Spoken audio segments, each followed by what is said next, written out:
فلسفے کی دنیا میں کچھ نام ایسے ہوتے ہیں جو پورے زمانے کی سوچ کو چیلنج کر دیتے ہیں۔ ایڈمنڈ ہسرل بالکل ایک ایسا ہی نام ہے۔ 20ویں صدی جب شروع ہو رہی تھی اور دنیا بہت تیزی سے بدل رہی تھی تو ہسرل نے ایک ایسا کام شروع کیا جسے فلسفے کا شاید سب سے بڑا جوا کہا جا سکتا ہے۔ ان کی جو تحریریں ہیں وہ بہت گہری اور پیچیدہ ہیں۔ انہوں نے تو اپنی سوچ کو سمجھانے کے لیے نئے نئے الفاظ تک بنا ڈالے اور 40,000 سے زیادہ صفحات لکھے جو آج بھی پڑھے اور سمجھے جا رہے ہیں۔ اور ان کا مقصد وہ کوئی چھوٹا موٹا نہیں تھا، وہ چاہتے تھے کہ انسانی علم کی پوری عمارت کو گرا کر اسے ایک ایسی بنیاد پر دوبارہ کھڑا کیا جائے جسے کوئی ہلا نہ سکے۔ یہ ایک ایسی تلاش تھی جو انہیں باہر کی دنیا سے ہٹا کر سیدھا انسان کے شعور کی گہرائیوں میں لے گئی۔ اچھا، اس سے پہلے کہ ہم ہسرل کی اس پیچیدہ دنیا میں داخل ہوں، ایک لمحے کے لیے رک کر اس سوال پر غور کرتے ہیں۔ ہماری اندرونی دنیا، ہمارے احساسات، خوشی، غم، محبت، نفرت، کیا یہ سب بس ذاتی خیالات ہیں یا یہ بھی علم کی کوئی شکل ہیں؟ کیا سائنس کی دنیا میں جہاں ہر چیز کو ناپا اور تولا جاتا ہے، اس تجربے کی کوئی حقیقی حیثیت ہے بھی؟ یہی وہ بنیادی سوال تھا جس نے ہسرل کو بے چین کیا ہوا تھا، اور یہی وہ پوائنٹ تھا جہاں سے ان کا پورا فلسفے کا منصوبہ شروع ہوا۔ تو چلیے اب بات کرتے ہیں اس دور کی جب ہسرل اپنا کام کر رہے تھے۔ یہ 20ویں صدی کا آغاز تھا، ایک ایسا وقت جب یورپ ایک بہت بڑے فکری بحران سے گزر رہا تھا۔ سائنس کی زبردست کامیابیوں نے پرانے یقین کو ہلا کر رکھ دیا تھا اور علم کی نوعیت پر ہی سوال اٹھنے لگے تھے۔ فزکس، کیمسٹری اور بائیولوجی میں جو انقلابی دریافتیں ہو رہی تھیں، انہوں نے ایک نئی سوچ کو جنم دیا جسے سائنٹزم کہتے ہیں۔ اس کا مطلب یہ تھا کہ بھئی اصل علم تو صرف وہ ہے جسے سائنسی طریقوں سے پرکھا جا سکے، جسے لیبارٹری میں ثابت کیا جا سکے۔ اس نظریے نے ہماری توجہ ہماری اندرونی دنیا سے آپ کہہ لیں کہ مکمل طور پر ہٹا دی۔ انسان کا شعور، اس کے تجربے، اس کی اقدار، یہ سب دوسرے درجے کی چیزیں بن گئیں۔ دنیا کو صرف ایٹموں، مالیکیولز اور قوانین کی ایک بے معنی مشین کے طور پر دیکھا جانے لگا۔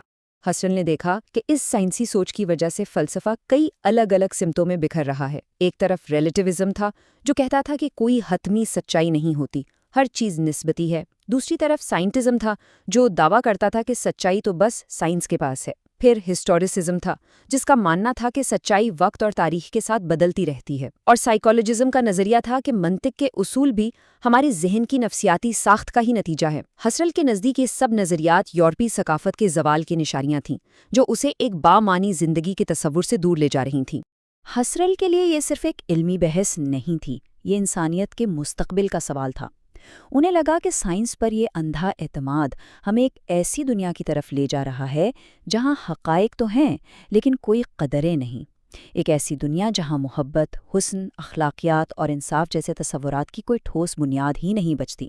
ان کے نزدیک یہ انسانی ثقافت کا ایک بہت بڑا نقصان تھا، ایک ایسا بحران جسے وہ ہر قیمت پر حل کرنا چاہتے تھے۔ اس گہرے بحران کے جواب میں ہسرل نے ایک انتہائی جرأت مندانہ اور آپ کہہ لیں کہ بنیاد پرست منصوبہ پیش کیا۔ یہ ایک ایسا منصوبہ تھا جو فلسفے کو تقریباً ایک ناممکن مہم پر لے جاتا ہے، تمام انسانی علم کو کسی بیرونی اصول پر نہیں بلکہ خود انسانی شعور کی بنیادوں پر دوبارہ تعمیر کرنے کی مہم۔ اس منصوبے کو انہوں نے فینومینولوجی کا نام دیا۔ اب یہ کوئی عام فلسفہ نہیں تھا، اس کا دعویٰ تھا کہ یہ سائنسوں کی سائنس بنے گی، یعنی ایک ایسی بنیادی سائنس جو باقی تمام علوم بشمول فزکس اور ریاضی کو ان کی اصل بنیاد فراہم کرے۔ یہ بالکل ڈیکارٹ کی طرح یقینی علم کی تلاش تھی، لیکن ڈیکارٹ نے کہا تھا میں سوچتا ہوں اس لیے میں ہوں۔ ہسرل اس سے بھی ایک قدم آگے گئے اور یہ جاننے کی کوشش کی کہ یہ سوچنے کا مطلب آخر ہے کیا، تجربہ کرنے کی ساخت کیا ہے۔ یہاں ہسرل نے فلسفے کی روایتی سمت کو مکمل طور پر الٹ دیا۔ مغربی فلسفے کی جو غالب روایت ہے، خاص طور پہ اینگلو امریکن روایت، وہ ہمیشہ باہر کی دنیا سے شروع ہوتی ہے اور پھر انسانی ذہن تک پہنچتی ہے۔ ہسرل نے کہا کہ نہیں، یہ غلط ہے، ہمیں اندر سے شروع کرنا ہوگا۔ ان کا ماننا تھا کہ جاننے والا یعنی ہمارا شعور اس دنیا سے پہلے آتا ہے جسے وہ جانتا ہے۔ دنیا کا ہر تجربہ، ہر علم ہمارے شعور کے ذریعے ہی ہم تک پہنچتا ہے، اس لیے دنیا کو سمجھنے سے پہلے ہمیں خود شعور کی ساخت کو سمجھنا ہوگا۔ ٹھیک ہے، تو آئیے اس میں مزید گہرائی میں چلتے ہیں۔ اگر علم کے بنیاد ہمارے اپنے شعور میں ہیں تو سوال یہ پیدا ہوتا ہے کہ ہم اس اندرونی دنیا کی تحقیق کریں گے کیسے؟ یہ کوئی شاعری یا ذاتی خیالات کا کھیل تو نہیں ہو سکتا نا؟ ہسرل نے اس اندرونی کھوج کے لیے ایک بہت ہی منظم اور سائنسی طریقہ بنایا تاکہ ہم اپنے تجربات کی سطح سے گزر کر ان کی گہری ساخت تک پہنچ سکیں۔ اس طریقے کو سمجھنے کے لیے یہ مثال بہترین ہے۔ اگر کوئی پوچھے کہ کیا میرے سر میں درد ہے تو اس کا جواب کیسے دیا جائے گا؟ اس کا کوئی بیرونی ثبوت نہیں ہو سکتا، کوئی ایکس رے یا بلڈ ٹیسٹ اس درد کو نہیں دکھا سکتا۔ اس کا علم صرف ایک ہی ذریعے سے ہوتا ہے، براہ راست اندرونی تجربے سے، جسے ہسرل وجدان کہتے ہیں۔ یہ ایک ایسا علم ہے جو فوری، سیدھا اور ناقابل تردید ہے۔ ہسرل کا دعویٰ تھا کہ ہمارے شعور کی تمام بنیادی سچائیاں اسی طرح کے یقینی وجدان پر مبنی ہوتی ہیں۔ ہسل کا یہ طریقہ 3 اہم مرحلوں پر مشتمل ہے۔ پہلا مرحلہ ایپوکے کہلاتا ہے، جس کا مطلب ہے بیرونی دنیا کے وجود کے بارے میں اپنے تمام مفروضوں کو ایک طرف رکھ دینا، یعنی کچھ دیر کے لیے یہ بھول جانا کہ باہر کوئی دنیا ہے بھی یا نہیں۔ دوسرا مرحلہ ریڈکشن ہے، جس میں ہم اپنے شعوری تجربے سے تمام غیر ضروری اور عارضی تفصیلات کو ہٹا دیتے ہیں تاکہ صرف خالص تجربہ باقی رہ جائے۔ اور آخری مرحلے میں اس خالص تجربے کا تجزیہ کر کے ہم اس کے جوہر تک پہنچتے ہیں، یعنی وہ لازمی اور مستقل ساختیں جو کسی بھی تجربے کو وہ بناتی ہیں جو وہ ہے۔ اب ہسرل کا منصوبہ جتنا عظیم اور بلند آہنگ تھا، اتنا ہی اس پر سوالات اٹھائے گئے۔ بعد کے فلسفیوں نے اس پر شدید تنقید کی اور یہ واضح کیا کہ اگرچہ یہ ایک زبردست فکری کوشش تھی، لیکن یہ اپنے مقصد میں کامیاب نہیں ہو سکی۔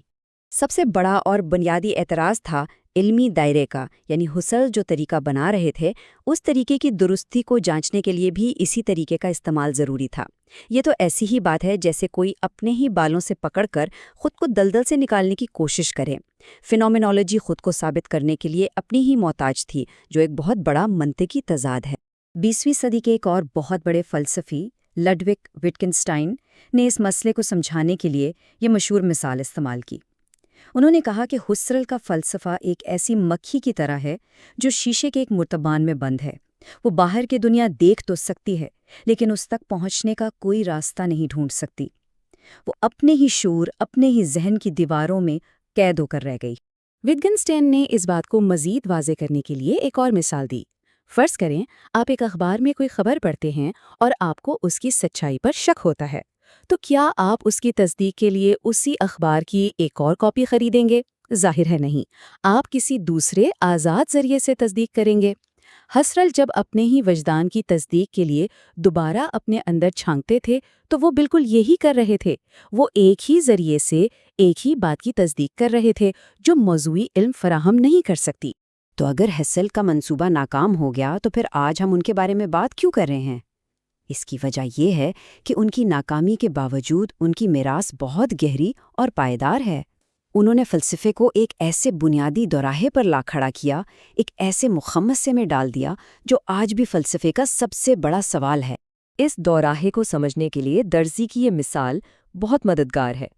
فرض کریں آپ ایک درزی کے پاس جاتے ہیں اور وہ آپ کو ایک ایسی جیکٹ دیتا ہے جس کی صرف ایک آستین ہے۔ کیا آپ اپنی دوسری بازو کٹوا دیں گے تاکہ جیکٹ آپ کو فٹ آ جائے؟ یا آپ درزی سے کہیں گے کہ بھائی جیکٹ کو ٹھیک کرو؟ اینگلو امریکن روایات جو منطق اور نظریے کو اولویت دیتی ہے، وہ کہتی ہے کہ نظریہ یعنی جیکٹ سب سے اہم ہے۔ اگر آپ کا تجربہ یعنی جسم اس میں فٹ نہیں ہوتا تو تجربہ غلط ہے یا غیر اہم ہے۔ وہ منطقی صفائی کے لیے زندگی کی پیچیدگی کو قربان کرنے پر تیار ہیں۔ ہسرل کا جواب اس کے بالکل برعکس تھا۔ انہوں نے کہا، میرا جسم صحیح ہے، میرا پیچیدہ، الجھاوا اور ذاتی انسانی تجربہ ہی اصل حقیقت اور معیار ہے۔ اگر کوئی نظریہ اس تجربے کی مکمل وضاحت نہیں کر سکتا تو مسئلہ نظریے میں ہے، میرے تجربے میں نہیں۔ ہمیں اپنے نظریات کو زندگی کے حقیقت کے مطابق ڈھالنا چاہیے، نہ کہ زندگی کو نظریات کے تنگ سانچوں میں فٹ کرنے کی کوشش کرنی چاہیے۔ اور یہی ہسرل کی سب سے بڑی اور پائیدار میراث ہے۔ انہوں نے فلسفے کو مجبور کیا کہ وہ انسانی تجربے کی پوری وسعت کا سامنا کریں۔